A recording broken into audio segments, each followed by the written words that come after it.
এদিন all India postal SC/ST employees অ্যাসোসিয়েশনের Barasat postal ডিভিশনের উদ্যোগে রবীন্দ্র ভবনে আয়োজিত হল সংবিধানে ডক্টর B.R. আম্বেদকর প্রণীত SC/STদের অধিকার বিষয়ক এডুকেশনাল ট্রেনিং ক্যাম্প। এই ক্যাম্পে ডক্টর B.R. আম্বেদকরের প্রতিকৃতিতে মাল্যদান, পুষ্পার্ঘ্য প্রদান এবং প্রদীপ প্রজ্বলনের মধ্যে দিয়ে এই অনুষ্ঠানের শুভ সূচনা হয়। একই সঙ্গে অনুষ্ঠানে আগত অতিথিদের উষ্ণ অভ্যর্থনা জানানোর জন্য ছিল আদিবাসী নৃত্যের আয়োজন এবং সম্বর্ধনা প্রদান অনুষ্ঠান। এই এডুকেশনাল ট্রেনিং ক্যাম্পে আগত অতিথিরা বাবা সাহেব আম্বেদকরের সংবিধানে প্রণীত SC/STদের বিভিন্ন অধিকার এবং সামাজিক দায়বদ্ধতা নিয়ে বিভিন্ন গুরুত্বপূর্ণ তথ্য তুলে ধরেন। এদিন এই অনুষ্ঠানে উপস্থিত ছিলেন বনগাঁ দক্ষিণের MLA Swapan Majumdar, SPOS Barasat division Bhupal Majumdar, deputy manager MMS Kolkata এবং circle president of West Bengal SC/ST association Prashanta Mondal, ASP Barasat sub division Noni Das, national human rights ফেডারেশনের president Subhradip Chowdhury, WBCS expert senior deputy secretary government of West Bengal Asim Kumar Bala, block youth officer Barasat 2 number ব্লকের youth officer Swarupananda বিশ্বাস। একই সঙ্গে এই অনুষ্ঠানটিকে সুষ্ঠু এবং সুন্দরভাবে পরিচালনা করার জন্য উপস্থিত ছিলেন সংস্থার সেক্রেটারি অভিজিৎ রয় সহ সংস্থার অন্যান্য সদস্যরা।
भीम जय भारत जय भीम जय भारत जय भीम जय भारत भारत माता की भारत माता की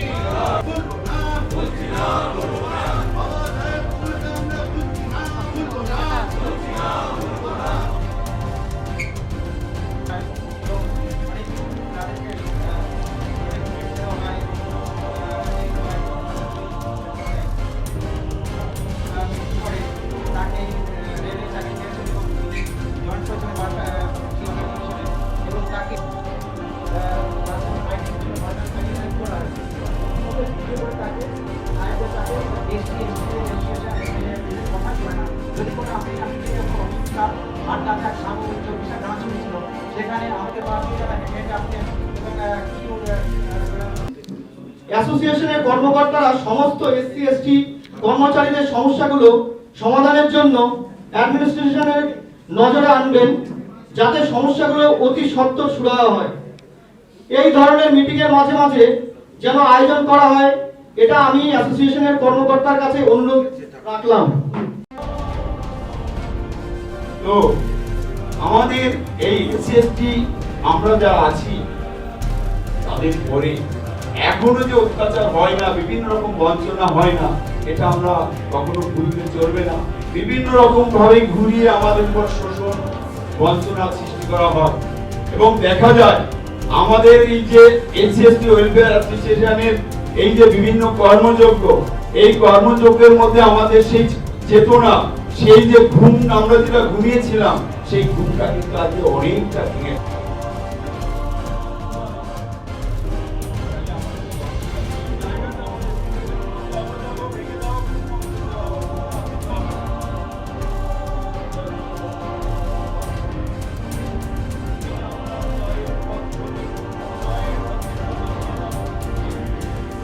এদের কথা কেউ কিছু না বলতে পারে, তার জন্য তাকে আটকে দেওয়ার চেষ্টা হয়েছে। কিন্তু আমরা জানি যে খুলনা থেকে উনি জয়ী হন, সেখানে কিন্তু কেউ আম্বেদকরকে চিনত না। সেখানে যারা ছিল তখনকার দিনে 1946 সালে, তখনকার দিনে বুঝতে পারছেন এখানে খুলনায় যেখানে অশিক্ষিত অস্পৃশ্য সব দলিত সমাজে বসবাস।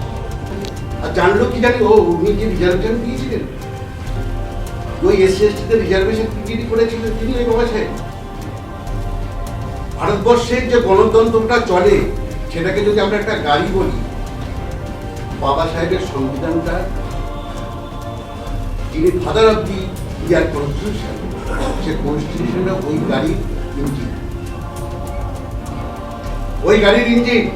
সেই জন্য ভারতবর্ষে যত ভাষা, যত বর্ণ, এত ভেদাভেদ, খাদ্যের মানে খাদ্যবাসী আমাদের বিভিন্ন প্রভিন্সের বিভিন্ন রকম, তবু আমরা এই সংবিধানের গুণে, এই সংবিধান পৃথিবীর সর্ববৃহৎ সংবিধান, সমাজের মানুষ নিয়ে, সব শ্রেণীর মানুষ নিয়ে ঘুরছেন। তারা কিন্তু বাবা সাহেব যেটা 75 বছর আগে ভেবেছিলেন, ওনারা সেটা এখন ভাবছেন।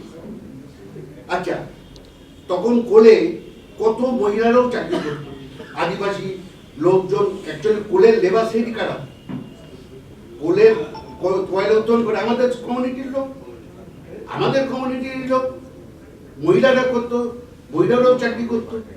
তো সেখানে বাবা সাহেব মহিলাদের ম্যাটারনিটি লিভ কে করে দিয়েছিলেন? বাবা সাহেব।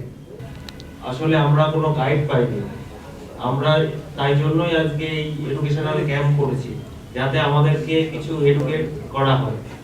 না জানলে তো আমরা একটু ভুল করবই, ভুল থেকেই শিখবো। আমরা কি ভাবে সুযোগ সুবিধা পেতে পারি এবং যারা আমাদের সিনিয়র আছে তারা কি ভাবে আমাদেরকে হেল্প করতে পারবে, সেগুলোও আমাদেরকে জানা দরকার। কেননা আমরা অনেক কিছু করি, পরে বলে যে এটা আমাদের নিয়মে নেই, আবার অনেক কিছু জানি না যে এগুলো তো আমাদের নিয়মে আছে। যেমন আমরা একটা রুমের জন্য অ্যাপ্লাই করেছিলাম, সেটা আপাতত স্থগিত হয়ে আছে, কিন্তু আমরা রুম পেতে পারি, পরে আমাদের রুলেও আছে, কিন্তু সেটা আমাদেরকে দেয়া হচ্ছে না এবং কিছু কাজ করে দিচ্ছে। এবার সেই সবগুলো যাতে যারা আমাদের থেকে সিনিয়র আছে তারা একটু হেল্প করলে আমরা খুবই ভালোভাবে সেগুলো আদায় করতে পারবো। এবং আমার প্রধান উদ্দেশ্য যে সবাইকে একত্রিত করা, সে সমস্ত জাতের, ধর্মের হোক, জাতের হোক। তার প্রধান উদাহরণ হিসেবে আমাদের দাদাই আছে, সে ব্রাহ্মণ হওয়া সত্ত্বেও আমাদের আজকে সভাপতি, কিন্তু তার জন্য একটা হাততালি হবে। বড় রাষ্ট্রবাদী মানুষ তিনি ছিলেন। তিনি তার নিজের যে জীবনী লিখেছেন, তিনি একটা অসাধারণ লাইন লিখেছিলেন যে আমি প্রথমে একজন ভারতীয় এবং শেষে একজন ভারতীয়, মাঝখানে আর কিছু নেই। যে ব্যক্তি এই লাইন তার নিজের আত্মজীবনীতে লিখতে পারে, তার থেকে বড় ন্যাশনালিস্ট কেউ নেই। তিনি তার কর্মে এবং লেখনীতে বুঝিয়ে দিয়েছেন। ফলে স্লোগানটা একটু জোরে হবে, তার সম্মান। ভারত মাতা কি জয়, ভারত মাতা কি জয়। দুটো পার্টে আমি বলবো, কারণ আজকে অভিজিৎ যখন আমাকে নেমন্তন্ন করেছে, দাদা এটা একটা শিক্ষা শিবির, তখন আমি খুব ভয়ে ছিলাম, কারণ আমি দীর্ঘদিন ধরে ছাত্র ছিলাম, এখনো ছাত্র আছি, আবার বেশ কিছুদিন আমি শিক্ষকের ভূমিকাতেও ছিলাম। আমার সাবজেক্ট ছিল ম্যাথমেটিক্স। তো সাধারণত শিক্ষা শিবির যেরকম হওয়া উচিত, যে শিক্ষা শিবিরের শুরুতে যখন আমরা ঢুকবো, যেন পরবর্তীকালে একটা সাজেশনও থাকবে, আমার একটা ছোট প্যাড এবং একটা পেন প্রত্যেককে যেন দেওয়া হয়, যে আমরা যা যা শুনবো সেগুলো নোট করব। কারণ আপনারা প্রত্যেকে কিন্তু প্রতিনিধি, এখানে যা যা ঘটনা ঘটছে বা যা যা শুনছেন, অসাধারণ কিছু কথা আমরা শুনলাম কিছুক্ষণ আগে, এগুলো সব নোট করতে হবে। কারণ আজকে আমরা এখানে শুনবো, কিছুক্ষণ পরে খেতে দেবে, খাবার দাবার খাবো, আবার ভুলে যাবো। আমরা নিজেরাই নিজেদের অধিকারগুলো যদি আত্মস্থ করতে না পারি, কেউ আমাদের অধিকার সেধে এসে দেবে না, এটা পৃথিবীর নিয়ম। ফলে শিক্ষা শিবির মানে আমাদের শিক্ষা নিতে হবে। কিন্তু সবচেয়ে খারাপ লাগলো দাদার আপত্তি। প্রগতিশীল দাদা, মুখে কত বড় বড় কথা, অথচ নিজের বেলায় সেই জাত ধর্ম, আমরা হিন্দু তোমরা মুসলিম। তুমি যদি মুসলিম নামে হিন্দু হতে, তখন ওরা বলতো আমরা ব্রাহ্মণ তোমরা শূদ্র। এমনকি তুমি যদি ব্রাহ্মণ হতে, ওরা বলতো তোমরা গরিব আমরা ধনী, ভিন্ন স্ট্যাটাস। সুতরাং ঘুরিয়ে ফিরিয়ে সেই না। ওসব বলে লাভ নেই, আসলে এটাই আমাদের ভাগ্য। তোমরাই তো বলো, জন্ম মৃত্যু বিবাহ কেউ বলতে পারে না। মন খারাপ করো না, আমরা তো জেনে শুনে বিষ পান করেছি, প্রাণের আশাতে আমরা আগেই ত্যাগ করেছি। সবচেয়ে আশ্চর্য কি জানো? কি? আমার 80 বছরের বৃদ্ধা ঠাকুরমা আমাকে সমর্থন করলেন, চৈতন্যদেবের কথা দিয়ে বললেন, সব যখন হয়েই গেছে, তোরা ওদের মেনে নি, কৃষ্ণ নাম জপ করলে সব শুদ্ধ হয়ে যাবে। আর চলে আসার সময় আমাকে চুপি চুপি বললেন, কুশল তোরা পালিয়ে গিয়ে বিয়ে কর। তাই নাকি? চমৎকার মানুষ তো।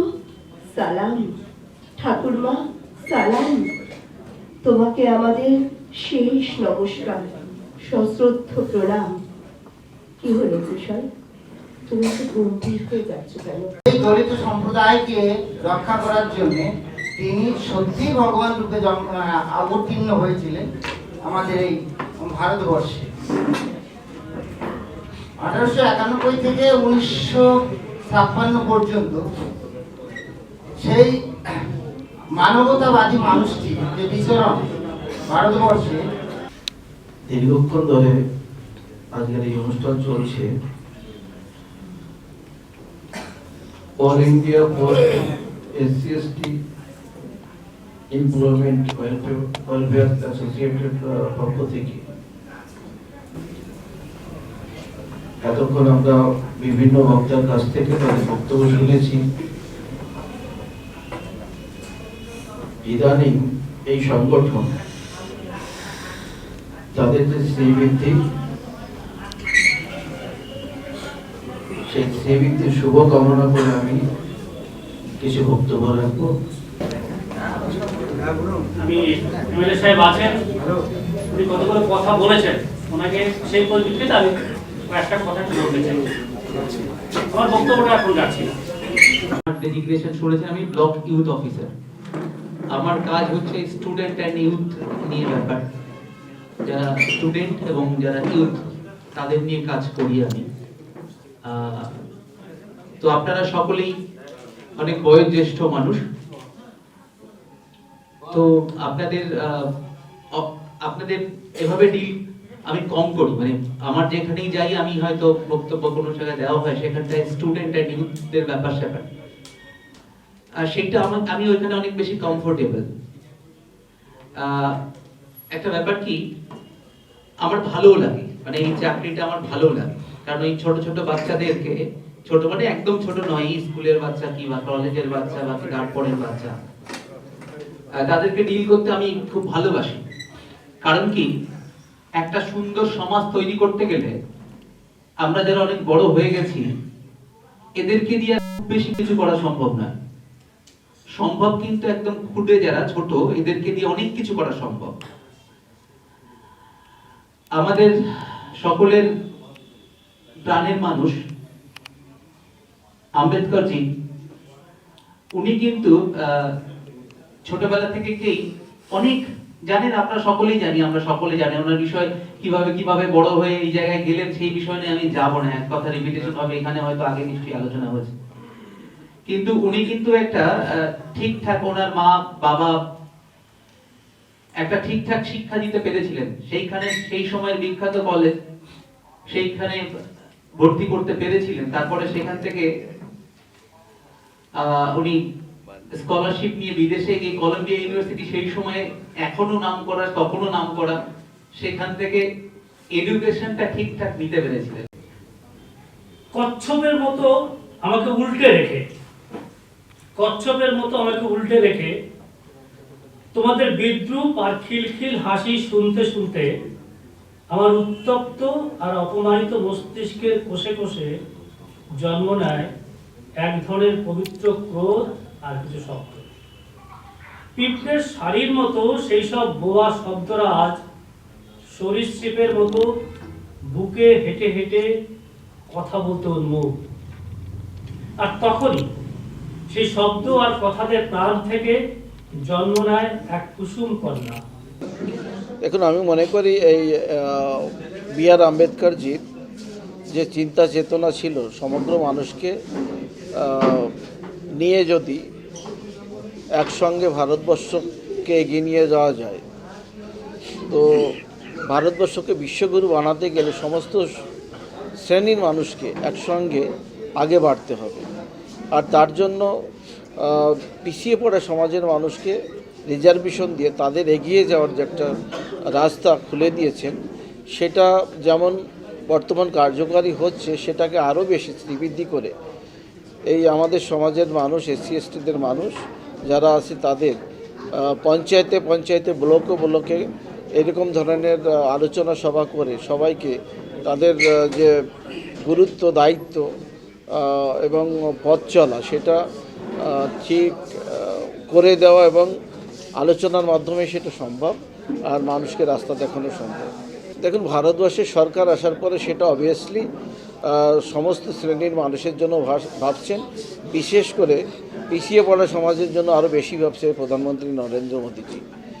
তাদের সুরক্ষার কথা, তারা যাতে এগিয়ে আসতে পারে, তাদের রিজার্ভেশনের কথা, তারা যাতে পাকা বাড়িতে বসবাস করতে পারে, শৌচালয় ব্যবহার করতে পারে, সব ধরনের ব্যবস্থা করছে। গ্রামে গ্রামে রাস্তা, পানীয় জল, বিদ্যুৎ ইত্যাদি সব পৌঁছে দেওয়ার ব্যবস্থা করছে। কিন্তু পশ্চিমবঙ্গে সেটা একটু বিশেষ একটা সম্প্রদায়কে মানে গদিতে টিকে থাকার জন্য তাদের বিশেষ প্রায়োরিটি দেওয়া হচ্ছে। এটা আমাদের কাছে খুব হতাশাজনক। এসসি এসটিদের জন্য একটা এত সুন্দর বড় বিল্ডিং তৈরি করেছিলেন, যেটা পশ্চিমবঙ্গের সমস্ত এসসি এসটিদের হেড অফিস হওয়ার কথা ছিল। তো সেই বিল্ডিংটা এখনও অকেজো, মানে বন্ধ রাখা হয়েছে, কাজ শুরু করেননি, অথচ বিল্ডিং কমপ্লিট হয়ে বসে আছে দীর্ঘদিন ধরে। এটা যে তাদের উপরে বৈষম্য বা তাদের ভিন্ন নজরে দেখা হচ্ছে, এটা তার একটা উদাহরণ বা প্রমাণ। এই সংগঠনকে আমি অশেষ ধন্যবাদ জানাই। তাদের এই কর্মকাণ্ড আমি চাই প্রত্যেকটি ব্লকে যাতে ছড়িয়ে পড়ে। আগে আমাদের ডিস্ট্রিক্টের সমস্ত ব্লকে ছড়িয়ে পড়ার পরে এই রাজ্যের বিভিন্ন প্রান্তে ছড়িয়ে পড়ুক এবং তাদের শ্রীবৃদ্ধির পাশে, যেহেতু আমিও একজন এসছি, আমরা এখানে যারা আছি সবাই সমানভাবে থাকবো এবং এসসিদের অধিকার থেকে যাতে বঞ্চিত না হয়, এবং যারা এসসি এসটি না, তারা এসসি এসটি কার্ড নিয়ে বিশেষভাবে চাকরি বিভিন্ন বড় বড় পদে বসে তারা সেই এসসি এসটিদের সুযোগ সুবিধা ভোগ করছে, তাদেরকে উচিত শিক্ষা দেওয়ার সময় এসেছে। তারা যাতে এই ধরনের অনৈতিক কাজের সঙ্গে যুক্ত না থাকে। আগামী দিনে আমাদের পরিকল্পনা বনগাঁয় খুব বড় করে 14ই এপ্রিল একটা বড় আলোচনা সভা, সেখান থেকে বড় কিছু ঘোষণা করার উদ্দেশ্য রয়েছে। বি.আর. আম্বেদকরজির যে চিন্তাভাবনা, চেতনা, সেটা পশ্চিমবঙ্গে আমি মনে করি একটু কম প্রচার প্রসার আছে, যেহেতু বিভিন্ন কাজের সূত্রে আমি অন্যান্য রাজ্যে বসবাস করে এসেছি বা কাজ কর্মসূত্রে থেকেছি।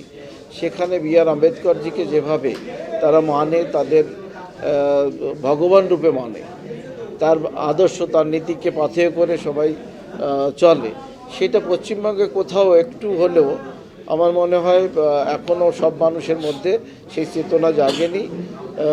আছে, অবশ্যই আছে, কিন্তু আরও বেশি বাড়াতে হবে সেটাকে। তবেই পিছিয়ে পড়া যে মানুষের সংখ্যা বেশি পশ্চিমবঙ্গে, সেটাকে এগিয়ে নিয়ে একটা সমান্তরাল জায়গায় নিয়ে আসা যাবে।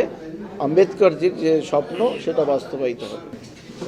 না, খুব ভালো লাগছে। মানে আমাদের অন্য অন্য জায়গায়, সারা রাজ্য জুড়ে, সারা দেশে তো আমাদের সংগঠন আছে। তো ইদানিং দেখছি কয়েক বছর ধরে অনেক ইয়াং ছেলেমেয়েরা যুক্ত হচ্ছে। এটা খুব আশার কথা, কারণ সব জায়গায় যদি পুরনো মুখ থাকে তাহলে সেটা তো প্রাণের লক্ষণ হয় না।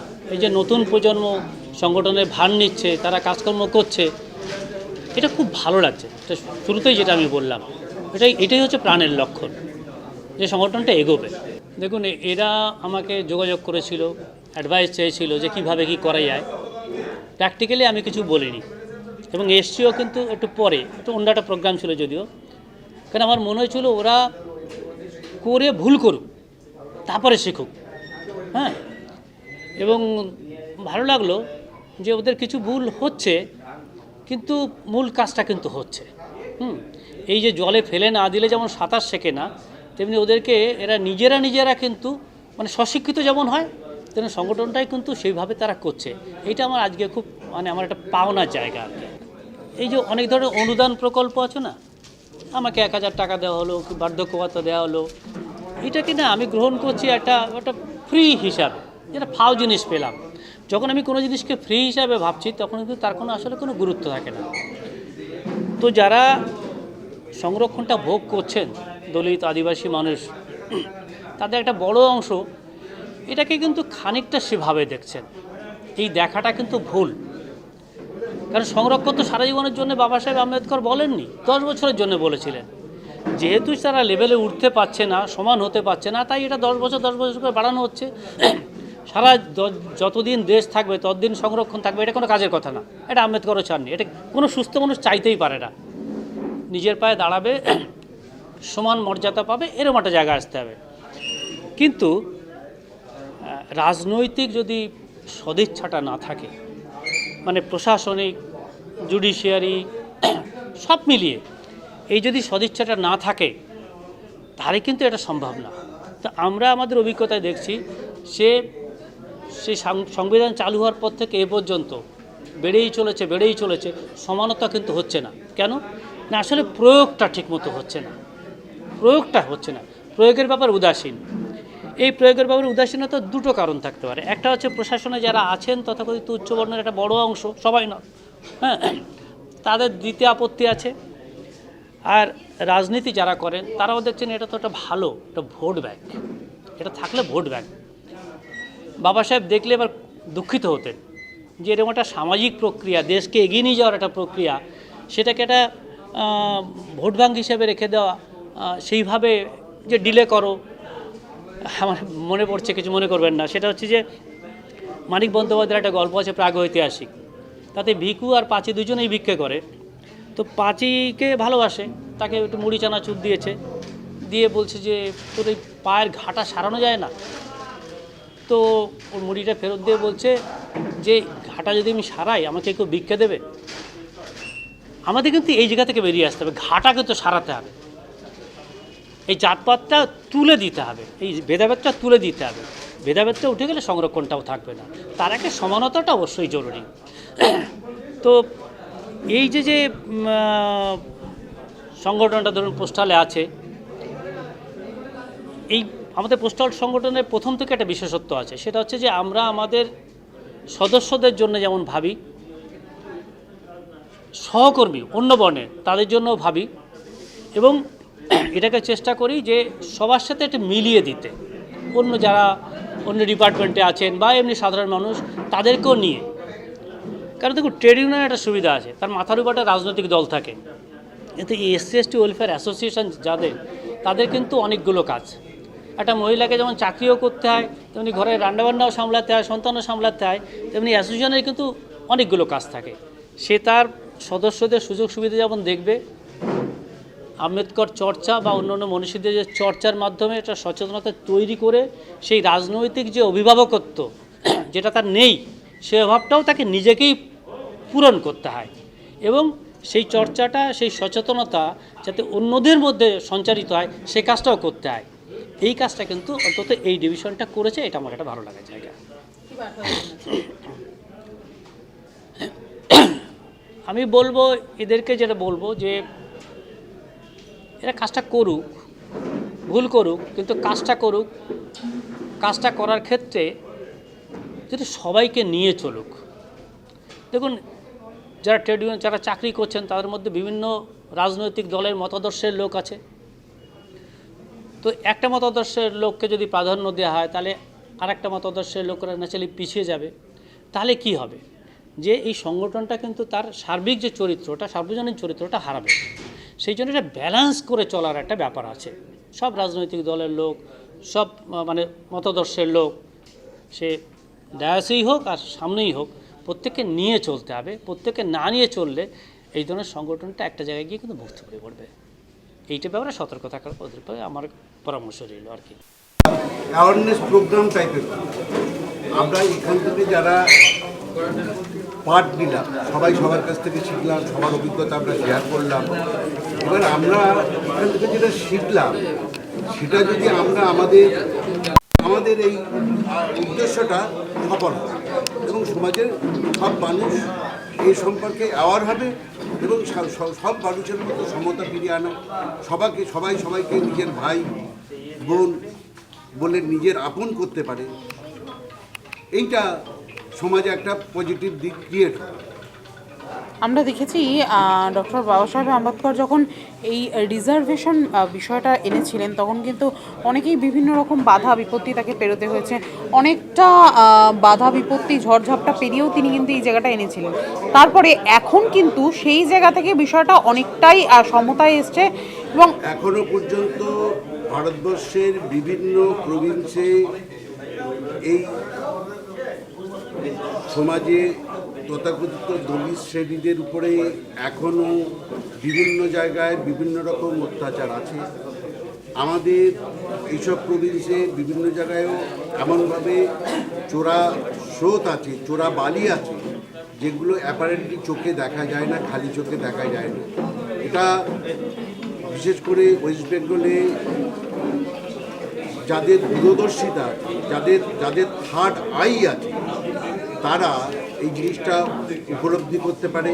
আমাদের সমাজে এখনও যারা তথাকথিত শিডিউল কাস্ট বা শিডিউল ট্রাইব, তারা এখনও বহু জায়গায় এখনও বঞ্চিত এবং বিভিন্নভাবে তাদের বিভিন্ন মোহেও তাদেরকে বঞ্চিত রাখা হয়েছে এবং তাদেরকে সেইভাবে জাগৃত অ্যাওয়ার করা যাচ্ছে না। এটা আমাদের আছে, সমস্যা এখনও আছে। তো সেই জায়গায় দাঁড়িয়ে এই ধরনের ক্যাম্প কতটা জরুরি বলে মনে করছেন? এই ধরনের ক্যাম্প শুধু ঘরে বসে চার দেওয়ালের মধ্যে হবে না। এই ধরনের ক্যাম্প রাস্তায় বড়, বাবা সাহেবের জন্মদিন 14 এপ্রিল, বাবা সাহেবের মৃত্যুদিন 6 ডিসেম্বর, এগুলো রাস্তায় ময়দানে সব মানুষকে জাগ্রত করতে হবে।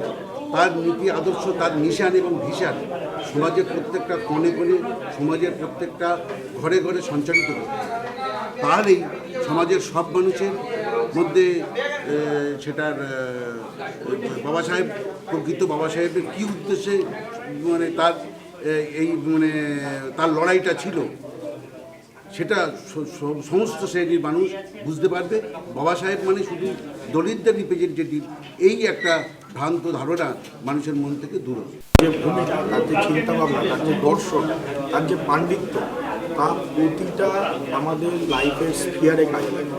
ফলে আজকের এই ক্যাম্পটা যেভাবে হয়েছে, এই সংগঠন যেভাবে এই ক্যাম্পটা করেছে, আগামী দিনে এই ধরনের ক্যাম্পের আরও বেশি প্রয়োজনীয়তা আছে, আরও বড় বড় ক্ষেত্রে। তিনি যে সময়ের মানুষ ছিলেন, সেই সময় ভারতবর্ষের যে বৈচিত্র্য, এখন ভারতবর্ষে বৈচিত্র্য আছে, কিন্তু সেই সময় যে সমাজের যে বৈচিত্র্য, যে বৈষম্য ছিল, কতটা ভয়ঙ্কর ছিল। তিনি তার জীবনে উল্লেখ করেছেন যে তিনি ছাত্র জীবনে যে স্কুলে পড়তেন, সেই স্কুলে তার জলটা পর্যন্ত একজন পিয়ন উপর থেকে ঢেলে দিত, তাকে পান করতে হতো, এবং সেই পিয়ন যদি না আসতো তাদের সাথে তিনি জল পেতেন না। তিনি ওখানে একটা সুন্দর ফ্রেজ ব্যবহার করেছিলেন, নো পিয়ন নো ওয়াটার। তো এই ধরনের একটা ভয়ঙ্কর বৈষম্যের জায়গা থেকে তিনি সেই বৈষম্যকে কাটানোর জন্য, আমাদের যে সোশ্যাল ফ্রিডম, সেটা আসলে পাওয়ার জন্য কিন্তু তিনি লড়াই করেছেন, আন্দোলন করেছেন, এবং সারা ভারতবর্ষ এবং ভারতবর্ষের বাইরে সমস্ত দেশে তার যে সামাজিক আন্দোলন, সেটা অলরেডি স্বীকৃত, প্রমাণিত। ফলে বর্তমানে এই মুহূর্তে ভারতবর্ষের যা পরিস্থিতি, আমরা একটা অনেক মানে আস্তে আস্তে আমরা ডেভেলপিং কান্ট্রি থেকে ডেভেলপ কান্ট্রির দিকে এগোচ্ছি। ভারতবর্ষের মানুষের জীবনযাত্রা অনেক উন্নত হয়েছে, আমরা টেকনোলজির থেকে অনেক অ্যাডভান্স হয়েছি, কিন্তু এখনও সমাজে কিন্তু এই বৈষম্য বহু জায়গায় আছে। এরকম না যে বৈষম্য একদম শেষ হয়ে গেছে। আমাদের যে সংবিধানের ডাইরেক্টিভ প্রিন্সিপাল আছে, সেই অনুযায়ী কিন্তু সমাজে এখনো বৈষম্য আছে, এবং সেটা আছে বলেই এখন যে সরকার আছে, সেই সরকার কিন্তু এই সংরক্ষণ তুলে দেওয়ার পক্ষে কোনো ভূমিকা নেয়নি বা সেই ধরনের কোনো স্টেপ নেয়নি। ফলে এটা আগামী দিনে আমাদের আরও দেখতে হবে।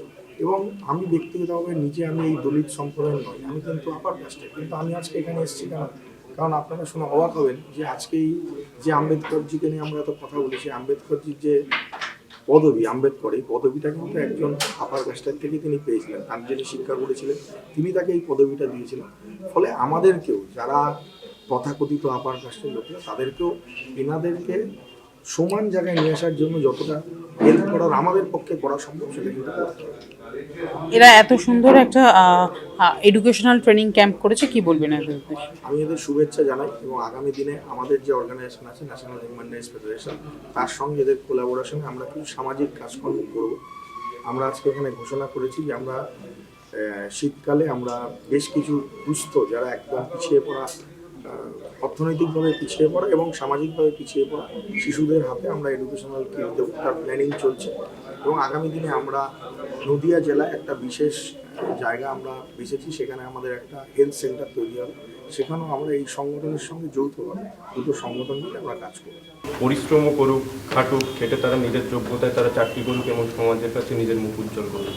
এবং এই যে ডিফারেন্সটা, যেটা এখনো পর্যন্ত মানে কভার হয়নি, সেই ডিফারেন্সটা আমরাও চাই যে এসসি এসটি যে কোটা, সেটাও দ্রুত পুরো মানে উঠে যাক মানে কি, হ্যাঁ, সবাই শিক্ষিত হোক, এই ব্যবধান কমে যাক, এবং মানে এইসব থাকে না, কোটা সিস্টেমটাই উঠে যায়। হ্যাঁ, কিন্তু মানুষ মানে মানুষ, একদম। কিন্তু তার আগে পর্যন্ত আমাদের যত দ্রুততার সঙ্গে এই ডিফারেন্সটা কমে যাবে, তত সেটা আমাদের সেই গোলটা আমরা করতে পারবো, সেটাই আমাদের মেন টার্গেট। আমাদের এই ডিভিশনে, কোস্টাল ডিভিশনের 3টে সংগঠন আছে, একটা হলো এনএফপি, একটা এফএনপিও, আর একটা বিএনপি।